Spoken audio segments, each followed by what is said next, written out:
Ex-Primeiro-Ministro, atual Secretário-Geral Partido Fertilin, Maria Alcateri Hatete. Fundo Minerai tem que for benefício para geração Sira. Ex-Primeiro-Ministro, atual Secretário-Geral Partido Fertilin, Maria Alcateri hatou questão neba jornalista e salão CCF Komoro Quintane.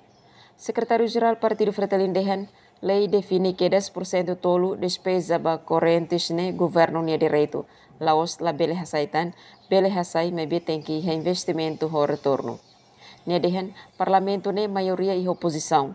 Deputado Sira Simu Kenar atau cumpre Sira nia Kenar. Sira atau laudet hal fiscalização, laia condição, no meios transporte ne importante tebes. Ribuan juta. Lá foi o problema. Careta ana 65 caretas, nesse problema para tal vemos. É memang bukan. Tanpa saída. Tanpa korupsi, ini saya mampu hal korupsi. Parlamen itu ia mayoria di oposisi. Atau tidak bisa begitu deh. Ada sebut. Dia untuk bukan deh. Awalnya dia